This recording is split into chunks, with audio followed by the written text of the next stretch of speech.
I will be forever the myth. You're the king of kings, There's always a pecking order. The little packers never mess with the big packers.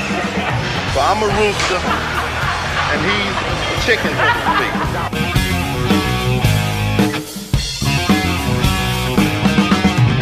I have a question for both you guys. I know it's not my interview per se, but something that's always I wanted to ask champions like both you guys.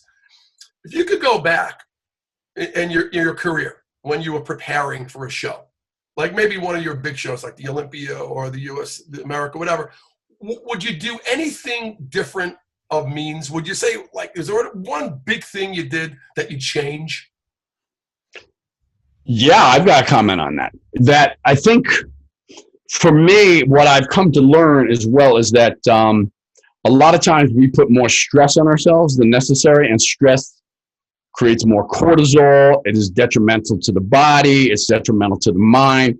And even at that point, you know, and we talked about this earlier, that how serious it was in New York. I mean, when we were training for a competition, it was deathly serious. You know what I mean? Unlike out in LA. And I came to discover why those guys looked so good, and yet they were giggling, having fun, messing around with people in the gym, is because they were lighthearted about it. There's a part of our unconscious mind that avoids things, that wants to, like, naturally avoid things that could be painful or harmful, or we take it too seriously, you know? When we giggle, when we laugh, we have fun, we tend to excel more. And I think the body recovers faster. So I think for me, I mean, I remember one time I was talked into going to the movies. I think I was training my second year for the Nationals, where I took second place. And my girlfriend at the time was like, can we do something? Can we just go to the movies, for crying out loud? Because I didn't want to do anything. Nothing. You know, you're trained for a contest, you don't do anything. And she says, can we just go to the movies? I said, all right. And I remember I was out far enough out that I could still eat popcorn, but no butter, no salt, no nothing, right? So I had like this little bag of popcorn that as long as I could bring my popcorn. I'm waiting online. And the guard says, you can't bring that in. What is that? And I said, it's just a bag of popcorn. I said, I've got a condition. I can't have the salt. I can't have this. You can't bring it in. And he was like all adamant about it, right? So I'm like, well, let me see the manager, right? And you know how this is like those guys that would erupt in the gym. And here I was. This is the guy. So the manager wouldn't even look up at me. She's like, no, you can't bring it in. She's doing her thing. No, you're dead. So I literally pushed the guard against the wall, opened the bag, put it, and I smashed popcorn all over the guy's head, right? And walked out. And we never went to the movie. It was like deathly serious. It was like I would kill somebody rather than smile. So what I would do differently is find a way to enjoy the process more, to have fun with it, to not take it so seriously, to know that, hey, you know what? By enjoying it, by having fun, by smiling, by engaging other people in it, I'm actually going to excel. I think I would have done better. There would have been less stress on my body and less stress on my mind. Yeah. So that's probably the one thing. There's little things, of course, but that's probably the one thing I think could make a big difference for me at that time. Tom, it's weird. I was thinking the exact same thing before you answered that question. I think it's the same thing. You have to enjoy the process. You know, if you look at the movie Pumping Iron, look at how they contrasted in that movie the difference between Arnold training in sunny California, having fun, running along the beach, training with the girls and stuff, and then Lou in Brooklyn in that little dank gym. And he's like super, super serious, you know, like serious as a heart attack. And look at the difference in how they approach that contest. But yeah, I agree with you. If you could just enjoy the process more and not realize that it's so, because like you said, when you put that stress on you, it increases your cortisol levels. And I've done a lot of shows. I've probably done 50 shows. And there's some where I did really, really good. And the ones I did good were the ones where I was more relaxed. And I just said, I'm going to train for this thing. And whatever happens, happens. And isn't it like that in everything in life, enjoying it? And yes. The reason why I asked the question is, in retrospect, I was miserable being a competitive bodybuilder. Because I do everything. Like, I've learned a long time ago, anything worth doing is worth overdoing. That was kind of I do that with everything. I still do it today, even with my music. And I enjoy it now. That's the difference, what I do. But I put so much into it and so much neuroses and work, and it's gonna be in. I think I lost the sense of enjoying it. Yeah. And feel like I didn't like going to the beach. I didn't like the sand. I didn't like getting the sun. I didn't like the oil. I don't want to schmooze and talk to you. I just wanted to fucking work out. But I was good at it. So when you're good at something, you want to do it because, oh my God, you're going to win the A, you're going to win that. And I didn't want any of that. I wanted to just win a teenage title. When I kept hearing the Teenage USA, that was it. Maybe it was tunnel vision. I don't know. But I asked that because it was exactly what you just said. If I could go back, I think it would have taken more of a light-hearted, light-spirited approach to how to do it and how to win. I don't know if that would have been possible because I think then everything was like, come on, these kids are coming out of the woodwork. Caesar Giuliani and Mike King, all these guys. And I remember seeing him in the books. I'm like, I could beat him. I know I can beat him, and you get caught up in it. Yep. But I don't think, I mean, there was a time after the America, I think it was, Teenage America, and I was just miserable. Yes. I walked in, I had a bodybuilding gym, East Coast Health Club. We opened it up in 1980. I remember it. Yeah, so unhappy. I went to the gym, real quick story, 4 o'clock in the morning. I put on 135. I put on some music. I had a little coffee. Went there. I think it was 3 or 4 benches to warm up. And I remember sitting there, laying down around that and going, man, I am so unhappy. And I put the bar back. I shut the lights. I walked out.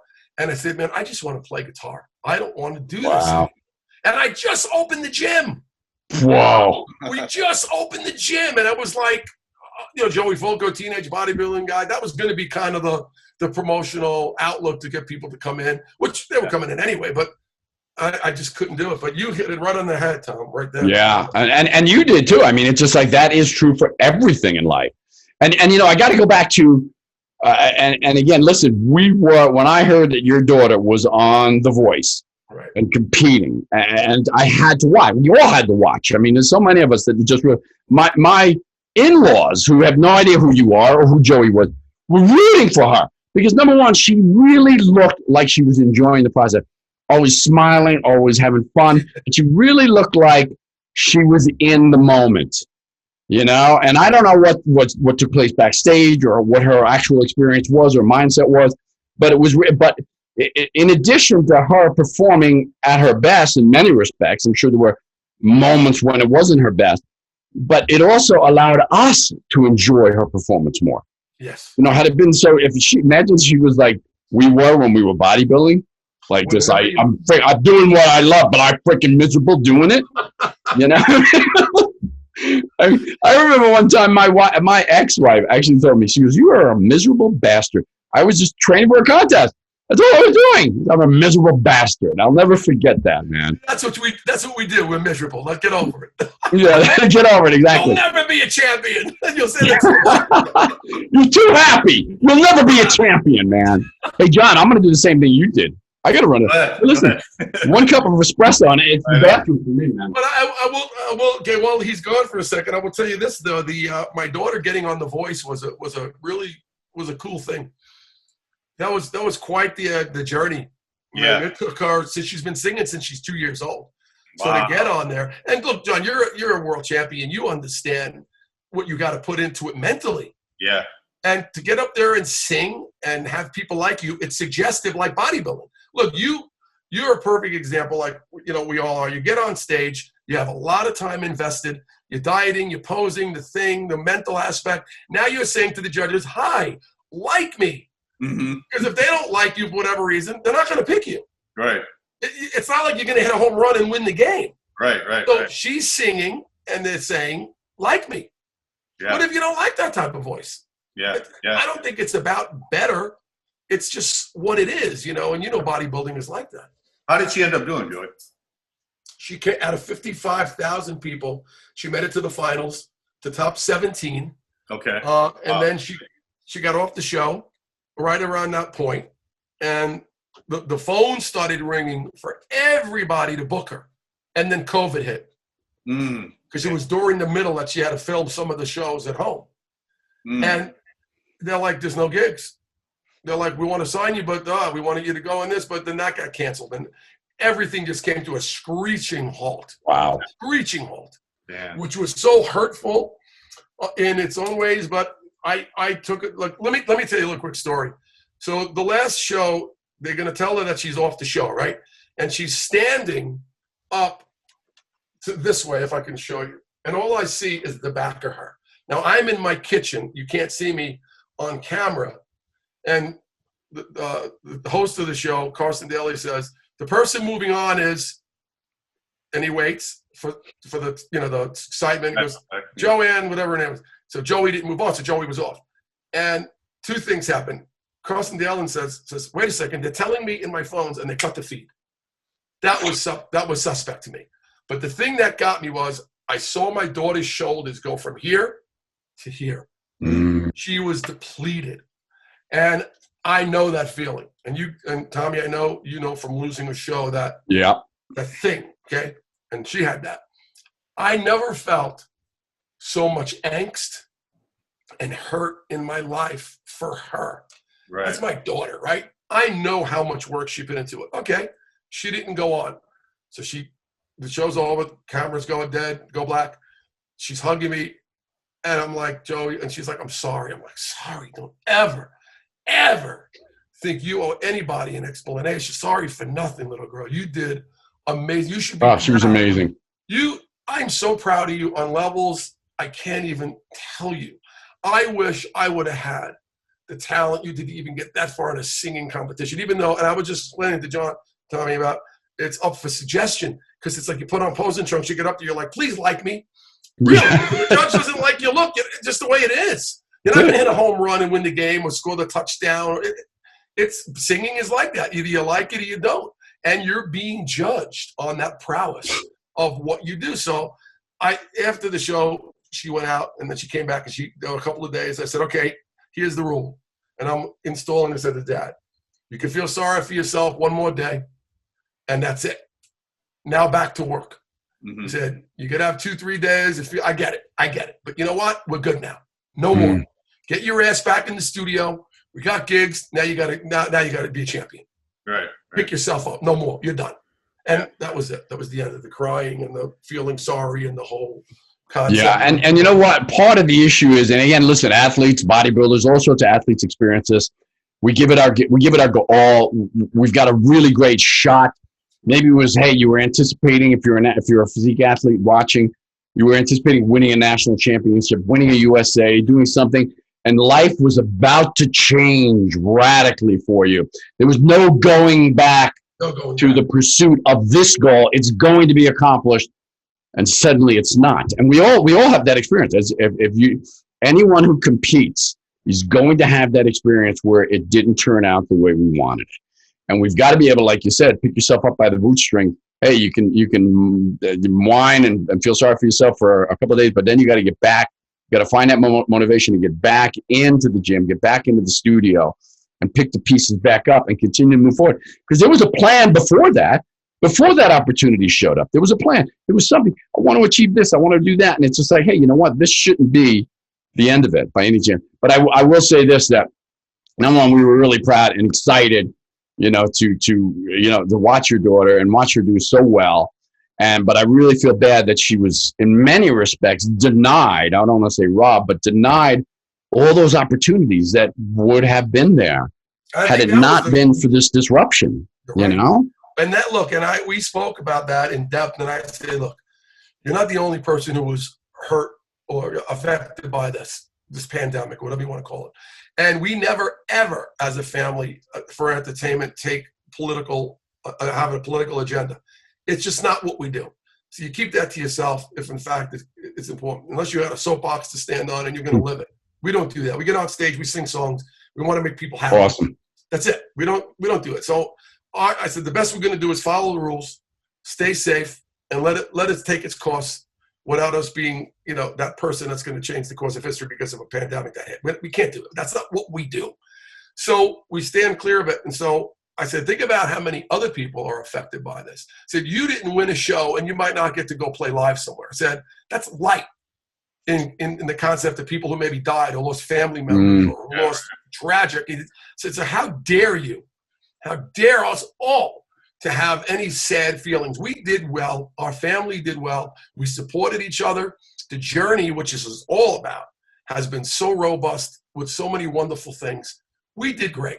And you know what? You had a glorified commercial on NBC for 10 weeks, right? You really did. So use it to your advantage, and you get to always say, "Hey, I was on The Voice." Now let the journey start again. Let's continue. Right.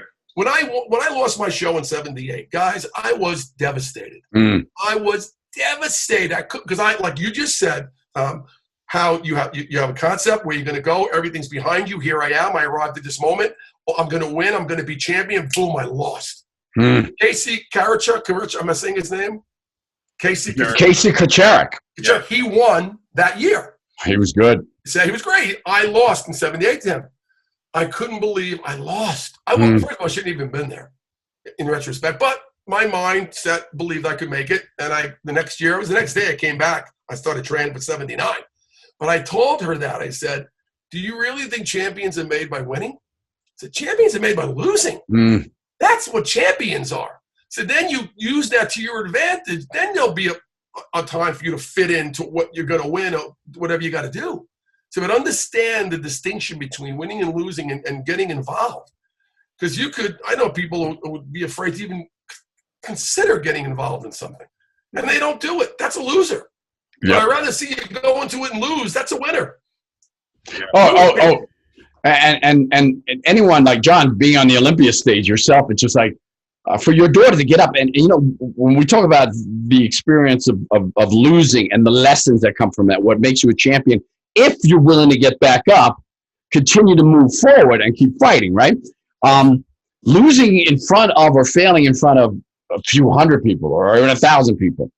But having the guts to get up in front of, and I gotta imagine she had this conversation in her own mind. It's like, there's gonna be thousands of people and even millions of people watch. You know what I mean? To have the guts to get up on a stage where you can fail in front of millions of people is tremendous. And then the amount of strength and knowing the courage that was developed. And for God's sake, for anyone who entered a contest, had the courage to do it, entered an event like The Voice, had the courage to go through with it, overcame all those fears, doubt, and uncertainties, and then to have, like you said, an incredibly glorified a commercial. I mean, she is so much better off today than she would have been had she never had that experience. And I would say that for anyone who's entered the competition, gave it 100%. I mean, really didn't hold back. No holds barred. Just gave it 100%. Regardless how it turns out, whether you're dead last or you win the thing, it's all the same. You had the courage, the wherewithal to set a goal, to set an objective, to pursue it, and found the courage to get up there and actually go for it, man. That's a small percentage of our society, unfortunately. You're 100% right. You know, when she did the first or second show, I went to the theater before COVID hit, and I'm sitting. I'm just dad at this point, and I know I'm good on stage. I have the bodybuilding experience, posing in bikini briefs in front of a couple of hundred people. That is another whole thing, right? And she comes out to sing, and I'm shaking. You got these huge stars, Grammy-winning, Blake Shelton and John Legend, huge stars, and she has to sing. Now, speaking in front of an audience is nerve-wracking. Now she's got maybe 800, maybe 500 people in the theater. She comes out, and it's just her and a microphone and the band behind her. And they're like sitting, turning around. Okay, sing. Wow. Man, that is some huge pressure because your voice could go quivery. You could crack, and you have to have you got to look this way, the stage, and this way, and you have to be composed, and you got to sell the lyric, and you got to be on pitch. There's a lot. It's not just singing. But she was composed enough after being on stage, and she's 2 years old, where she said, to your point before, Tom, about being comfortable and just having fun with it. And she really did that. Wow. And I think that's what you connected with as well, because you said you could see she was having a good time. Definitely. No question about it. And I tell you what, it's pretty admirable for a young woman of that age to be able to find that ability to be composed and relaxed. And granted, obviously, listen, there's always going to be a level of nerves, but to be able to control that, and just and to be able to enjoy the process and to perform as well as she did, to be selected even number one. I mean, just regardless of winning it or not, it doesn't matter. I mean, it's just having that guts. pretty extraordinary. There's something to be learned for all of us from that experience, man. You know, it's funny. I learned a lot today from this whole discussion. We was talking about some older days in bodybuilding, and I follow what you're doing right now all the time. I'm always watching the videos, and I remember the first video because I went back in your history, and you had the big medicine ball. Is it called? Yeah. Air ball. What do you call that? Football or Swiss ball, they used to call them. Okay, and you were doing some push-ups on it, and I don't think people realize how hard that is with the constant resistance going both ways. Because it is. It's not just like using a hard surface. And right. You have to push in to keep the arms from just popping off. It's brutal. And I was telling somebody, do you have any idea how hard that is? Like, that's real. You're not doing 100 reps. Like, that is tough stuff. You got to have, because that your shoulders and your tendons and your muscle and age creeps in because your body's like, okay, I'm good now. You know, and I'm looking at you doing that going, oh my God, how is he like, because I know what it is. And I do push-ups myself off the side of my bathtub. I go on an incline and I do that every morning. And I do other workouts, and I have a Concept 2 rowing machine over here off to the side and other stuff. And that's what I do, just to keep in shape, you know. But I was looking at you going, man, I don't know how in the world because I know you must have injuries. You have to have injuries. No doubt about it. In fact, I hate to admit it, I tore my rotator cuff. And it's interesting because most of my injuries, and there's not a lot, but there's a few. And John, I'm sure you've got a couple of things here and there. Hell yeah. You know, most of mine have resulted of martial arts training. I've been a lifelong martial arts since I was 10 years old, studying Kung Fu and mixed martial arts, JKD, Filipino Cali, all these different arts. Almost all of my injuries have been a result of the martial arts stuff and not wanting to back it down, you know. But then most recently, since, you know, COVID, Dawn and I have been in the gym less. We've been out on our bicycles. It's been a beautiful summer out here in Colorado. We've been on our mountain bikes and we've been having a great time. And about 3 weeks ago, I went over the bars for the second time. I did this years ago. In fact, going over the bars, that's my wife's phone. Let me turn that off. Years ago, took me out of bodybuilding. That's what took me out. It was, I broke the clavicle, dislocated the shoulder, compound fractured the wrist, a couple of broken ribs, and that was the end of the bodybuilding career.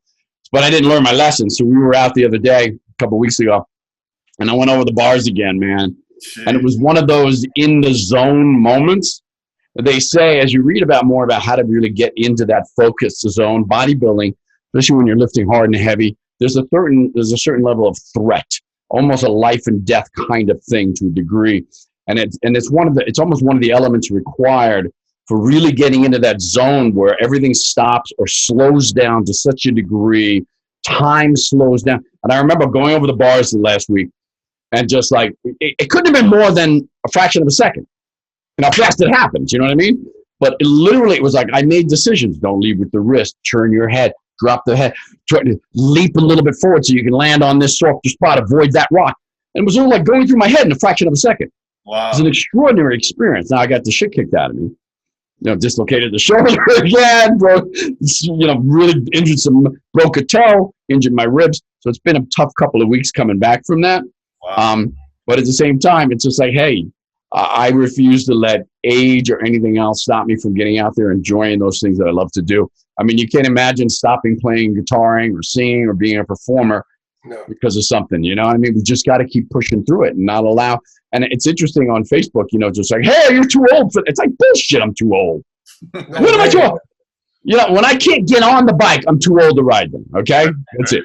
When I can't get under the bar, maybe I'm too old to lift. But that's going to be a long time from now, man. No, you're incredible, man. I see what you're doing, and I know, you know, firsthand how difficult it is. But and keep in mind, you're doing it speaking, breathing, setting a tone for what you're doing, explaining why and how. There's a lot of mechanics on those videos that you put out that you're doing. It's not just, you know, just run the camera and there's a guy doing a thing and you put it down and there's a narrator. There's a spirit to it all.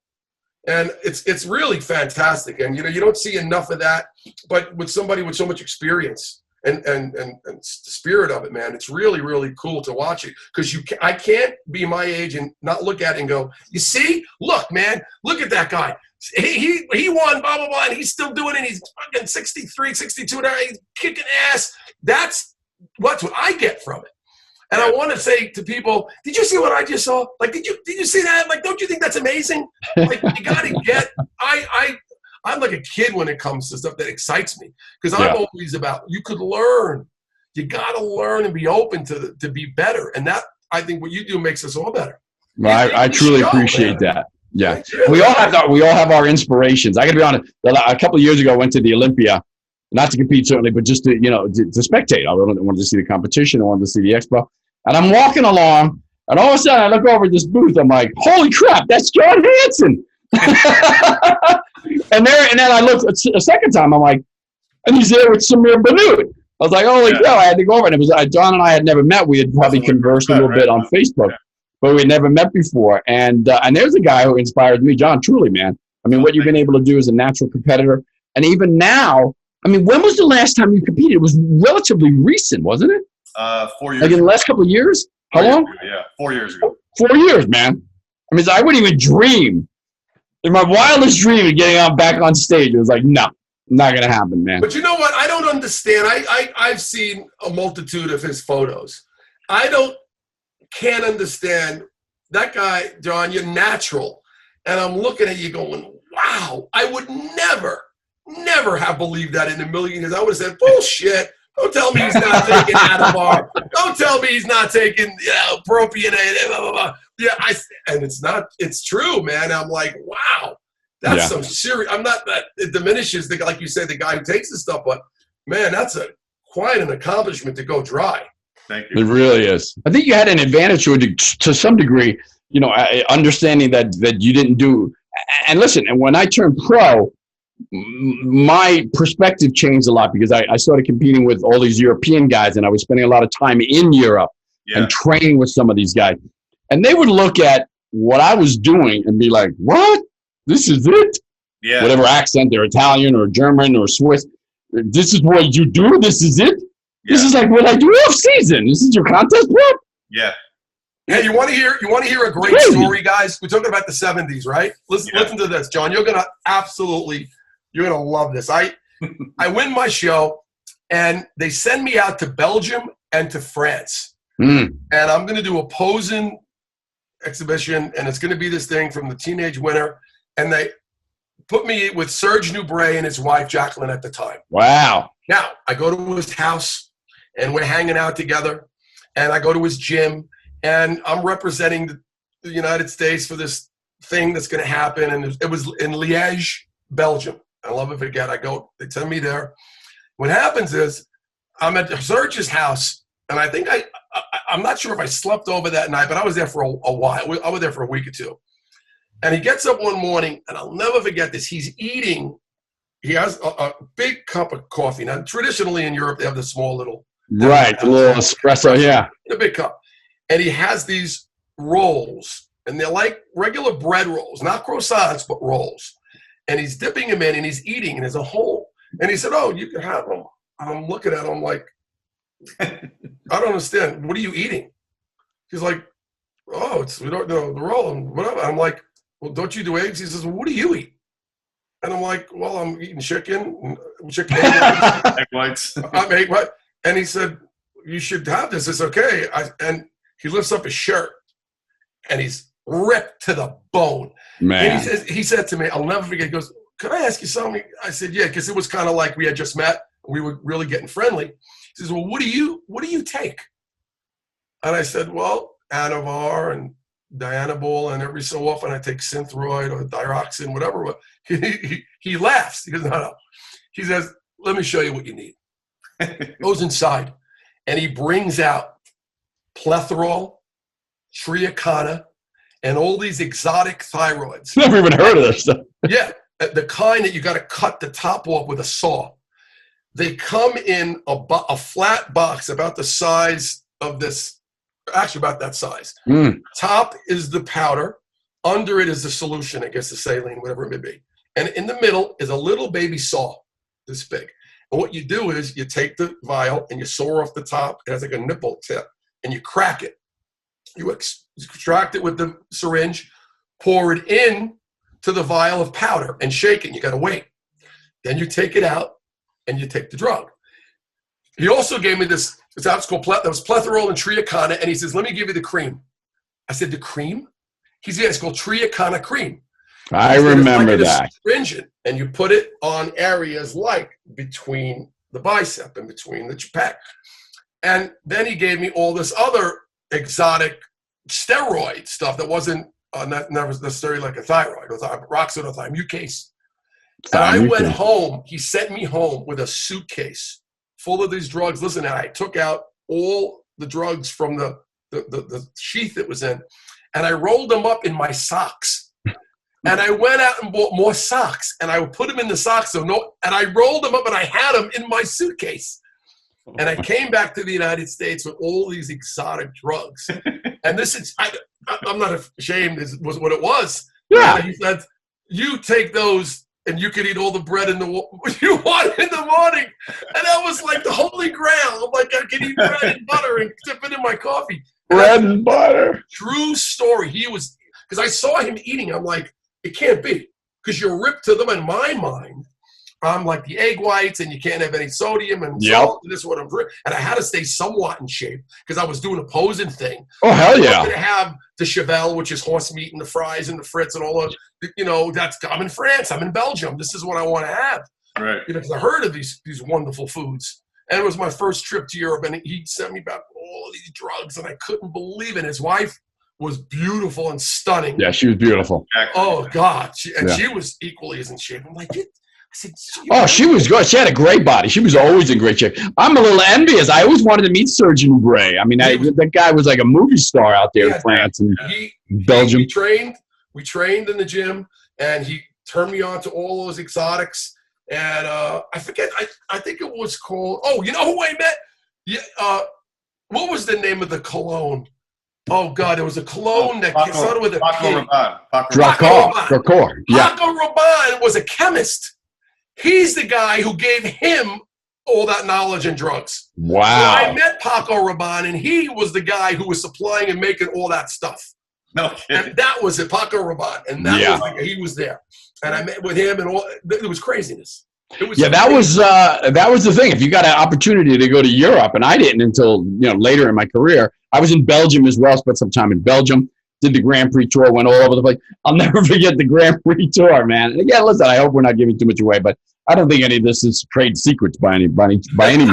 Trade secrets. But I remember competing in the Grand Prix after the Olympia, and we did 7 countries. We did Sweden. We did Germany. We did France. There's 7 countries in like a week and a half. It was ridiculous. It was grueling.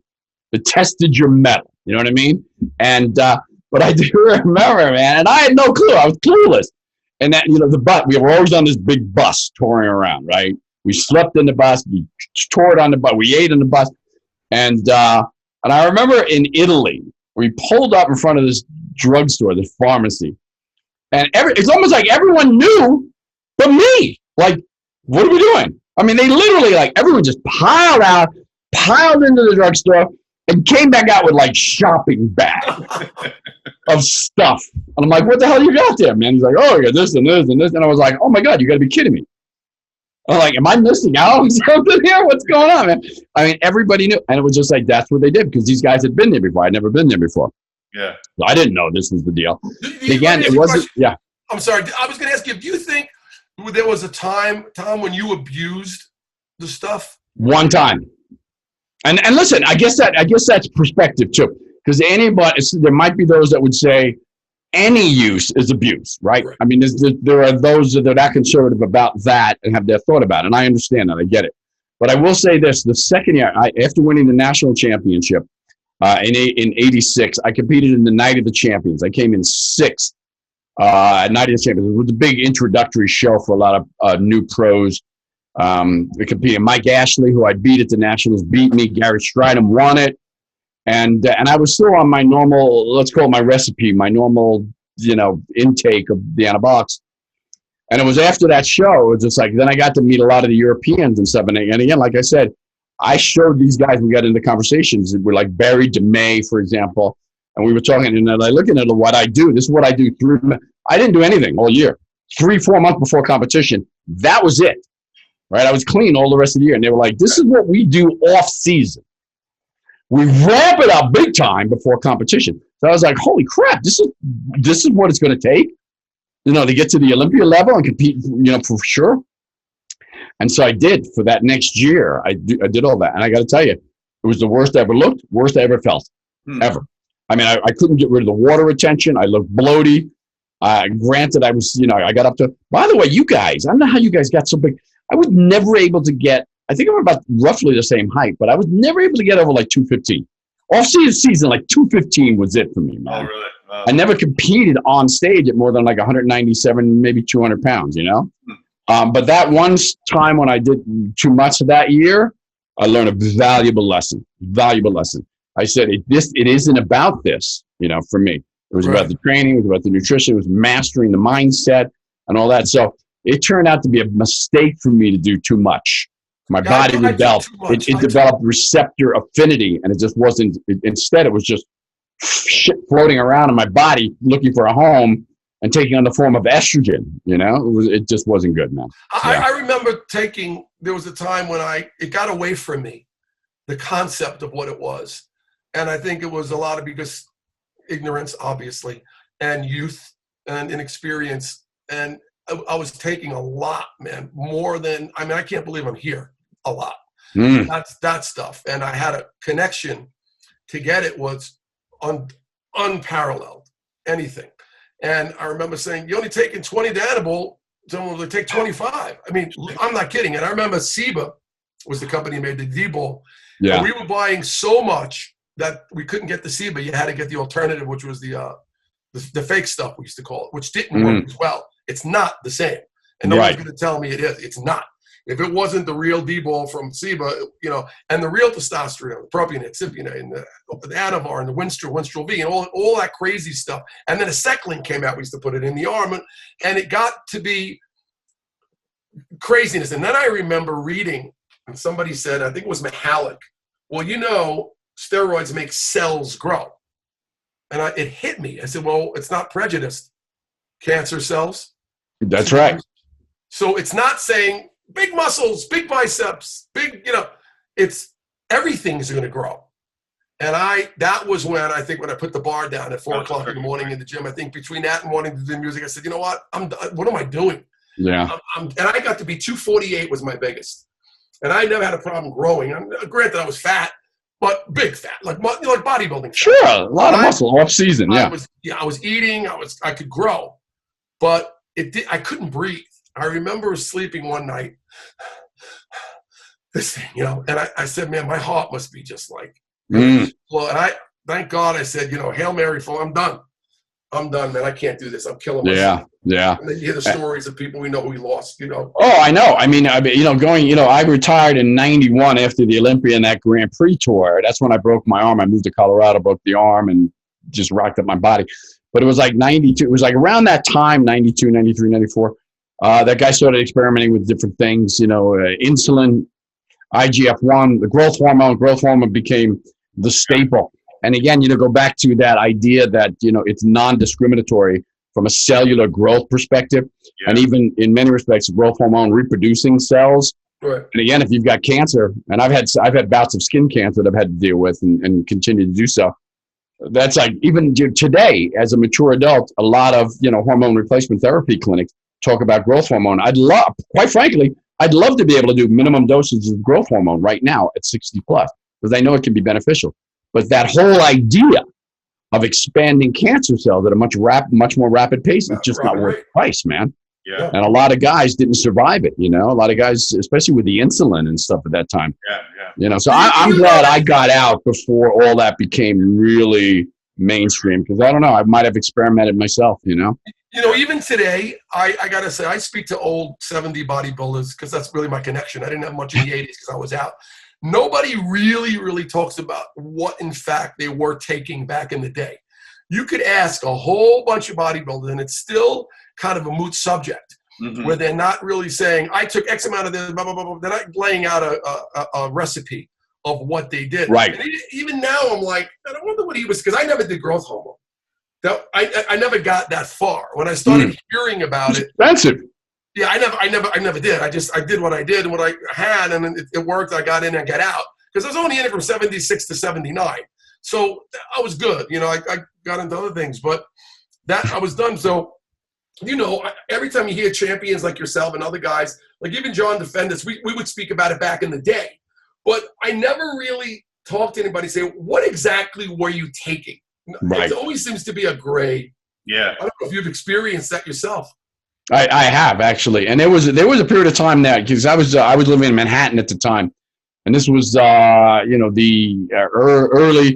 late '80s, early '90s, and there was stuff that was coming in, to New York that a lot of guys just from California and New York were using and experimenting. We still don't know what it was for the most part. There was stuff called balasterone and quinolone, and do you remember some of this stuff? And these things were like bathtub creations that were pretty amazing, and you felt like you had a cutting edge. You were on the cutting edge, but it was like I don't know what the hell this stuff was. And it was like you experiment with it, and then you're like, no, I'm just gonna stick with what we know. You know what I mean? Yeah. But yeah, recipe wise, how much, how little. I still have journals. I used to keep journals every competition. I have a stack of journals down in my basement somewhere. The training, the diet, the anabolics, everything, mood, mindset. I kept track of everything at that time of what was going on. I felt like, if you could journalize it, if you could measure it, you could improve it. So I could look back from one contest to the next and say, here's what worked, here's what didn't work. We need to change that. Let's get rid of this. Let's replace it with that. We did overtrain. We didn't get enough cardio, all that stuff. So I have all those. I could look back at them and be happy to share some of those recipes. Although, it's probably not something I would recommend for anyone at this point. You know what I mean? That's the fear, I think. That's the fear is you don't want people. Well, he did it. Because I still hear people not in the sport professionally or competitively taking stuff.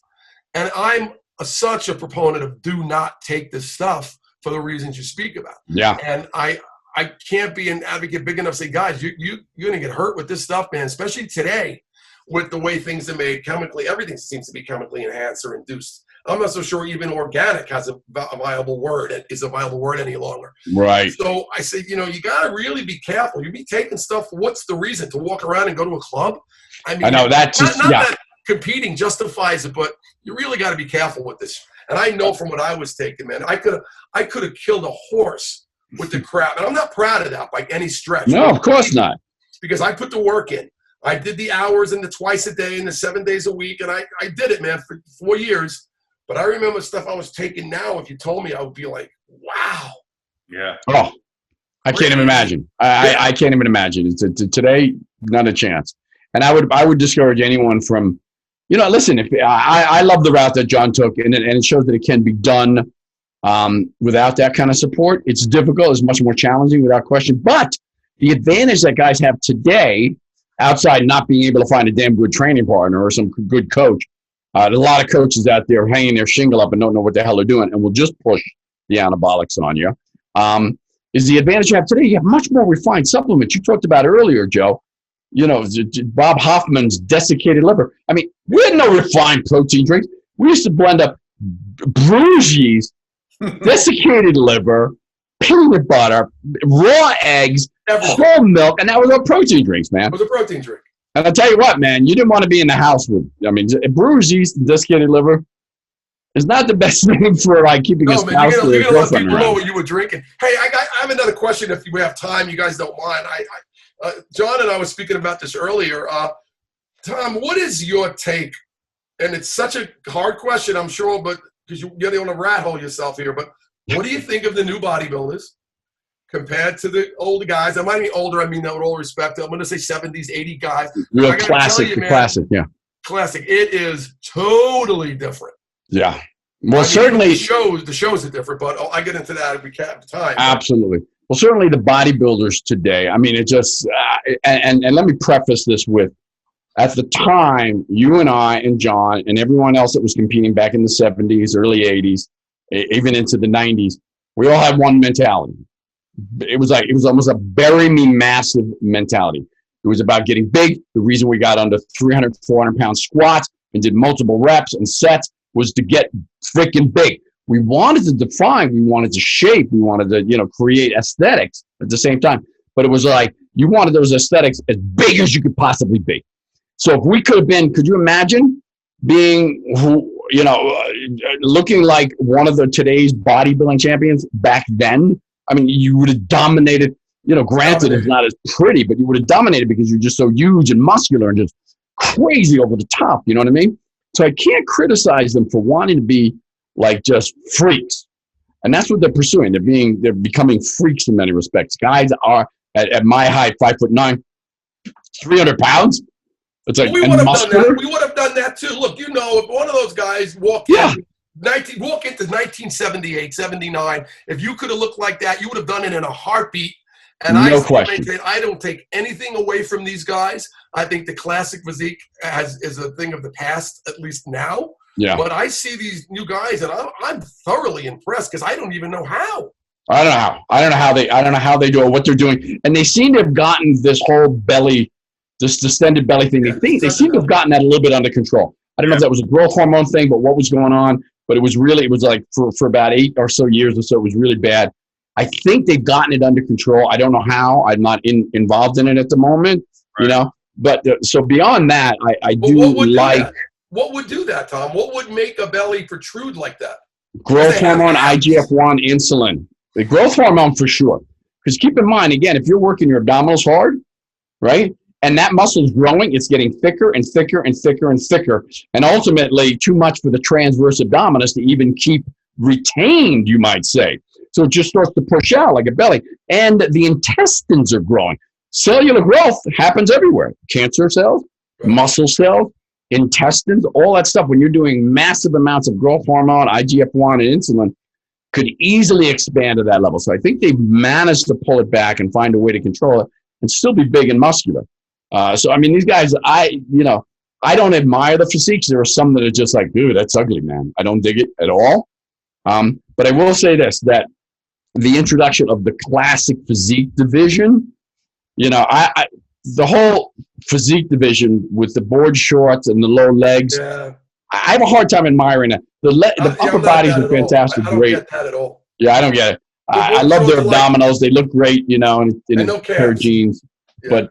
But the classic physique division, I think, is these guys look pretty good, man. I look at some of these guys in the classic physique, division now, and I'm like, jeez, I don't think I could have beat that guy. I mean, there are some guys that are really good that haven't even won pro shows yet.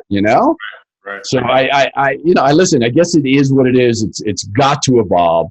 These guys have to become monsters. We expect it every year. They got to get bigger and bigger and more muscular and more muscular. I don't know where it ends. Why did they lose the posing aspect? You don't see the classic. Look. Half the show now, right? Forget about the competition.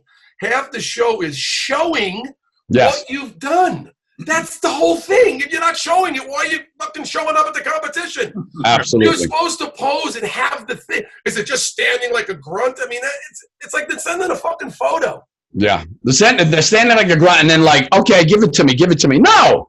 Show me something more than I just saw with the last 6 guys. Right. Show me a presentation that knocks me on my side. Show me a presentation that sends shivers up my spine. Like the first time I saw Ed Carney pose, I was like at Pumping Iron in New York City, the premiere. Ed Carney pose, and I was just like, I got shivers up my spine.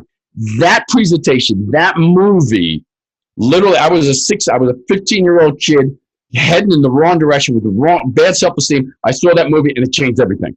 I saw Ed Carney and it made the decision in me. I want to move people like that. I want people to have that same reaction I had.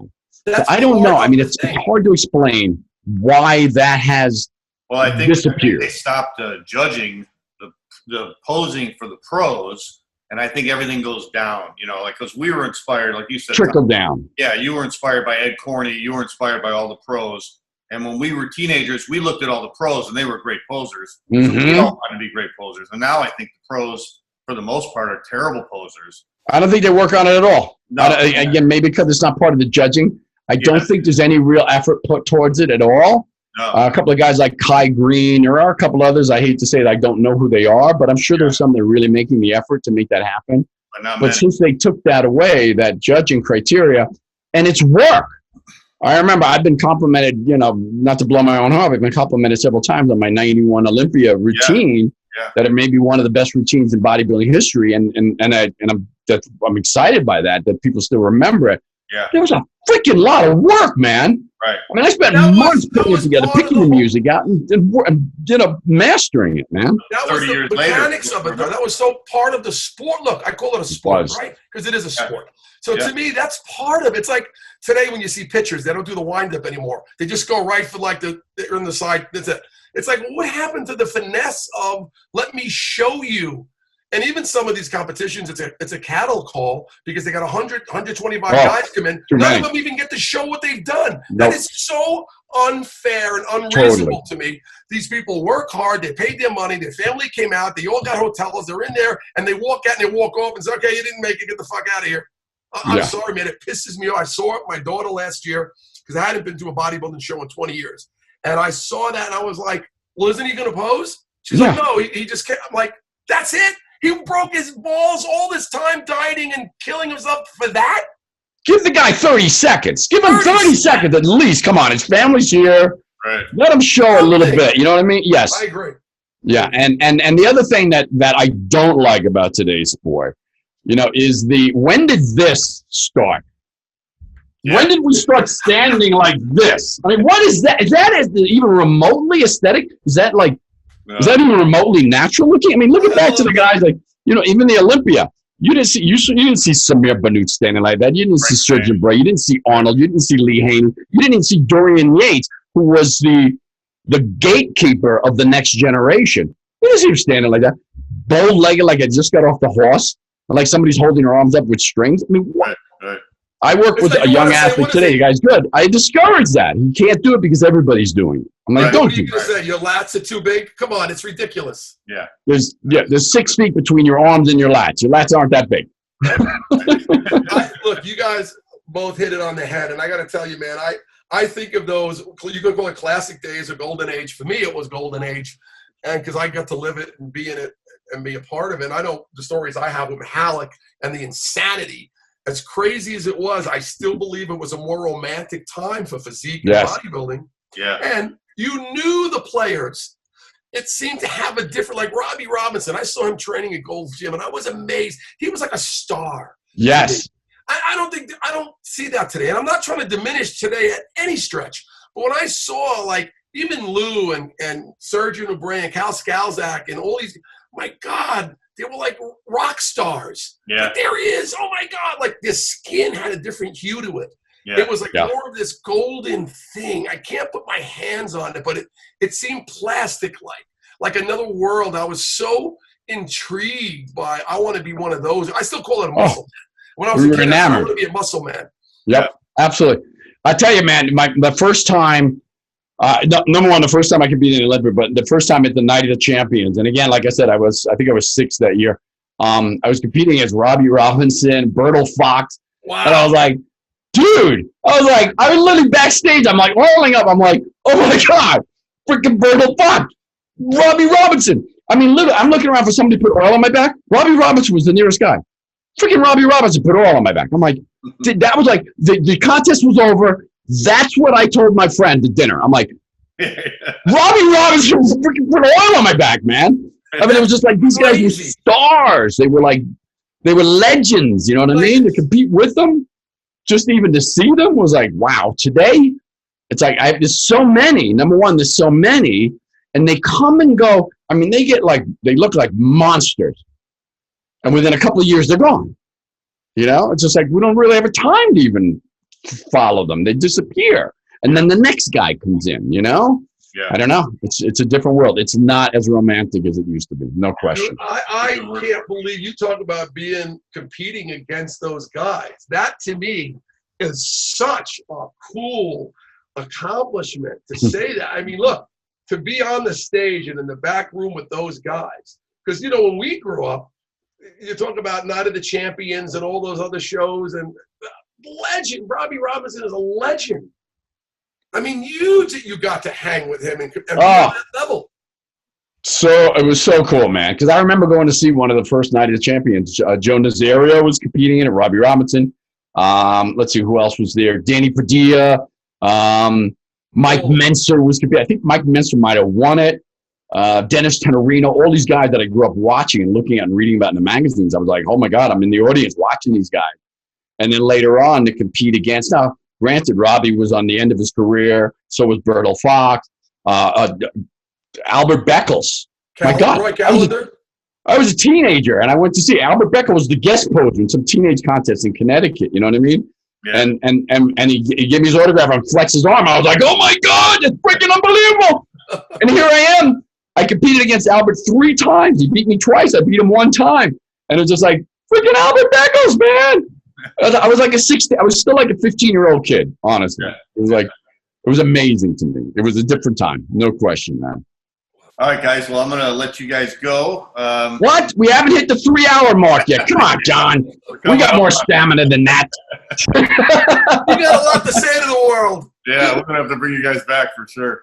Well, thank you for having me personally. I know I'm honored when Tom hit me up. I'm like, wow. First of all, to reconnect with him and do this it's an honor and a privilege and a pleasure. And you as well, John. You've always been a gentleman, and you're amazing. And I got to tell you, man, you should be really proud of everything you're doing too, because you got, both of you guys, man, it's wonderful stuff that you're keeping this alive. Thank you, Joey. Thank you for coming on again. It's great having you on the show again. No doubt. John, thank you so much. I mean, it's always a pleasure. You are in yourself a legend. You share the history of bodybuilding on a weekly, daily basis with your show, your experience. You have some great guests on, present, company excluded, except for Joe. And Joey, when I because I've been a guest on John's show a couple of times, and when he approached me for this one, I was like, hey, this is exciting. This is cool. I love being on the show. And he said, hey, do you think you can get a hold of Joey Fulco? And I was like, huh. I said, that'd be fun, man. Sure. Let me reach out. Let me see if I can get a hold of him. And actually, it was supposed to happen last week, but I was caught up. I was doing what's called the Comeback Strong Summit last week. We had 22 amazing speakers from all over the world. And we were raising money for the National Suicide Prevention Lifeline. We did really well. I was very excited about that. So I let it sit for a couple of days, and then John reached out again. Hey, were you able to reach Joey? And I said, no, not yet. Let me try him again. Let me see what I can do. And it was cool. It was kind of a fun honor because, again, watching your daughter, watching your career, seeing what an amazing musician you've become, mentor, father, and bodybuilding legend. So it was really a pleasure, man. And I can't tell you how much fun it's been just sharing the little bit of limelight we had here together, man. It was awesome. Thank you so much. You guys are absolutely wonderful gentlemen. And thank you for having me. All right, guys. All right. Well, we'll definitely have you guys back because we got a lot more stories to tell, it seems like. So it was honored talking to both of you guys again. And I appreciate you joining me on the Bodybuilding Legends podcast. You got it. Hey, guys, one more last thing real quick. I just want to address the audience listening real quick. Hey, whatever your dream is, whatever your goal, whatever your desire might be, you can make it happen. If you're not ready to give up, not ready to quit, keep moving forward. Joey did it. Look what he's become. Look at what John's been able to do. Look what I've been able to do. We're no better, no more equipped, no smarter than you are. Whatever your dream is, continue to pursue it. Don't let any pandemic, don't let any disruption stop you. Just find a way. Remember, like the Marine said, over, under, around, or through. Whatever it takes, you can get through. And that's my last message. If you'd like to connect with me more, go to maxmindset.com. I'd love to share some of those tools, rules, and strategies with you. All right, Tom. Thanks, buddy. Well said. All right, guys. Thanks again for joining me, and we will talk to you guys again. Take care, buddy. Ciao, everybody. Thank you. Bye-bye. All right, guys.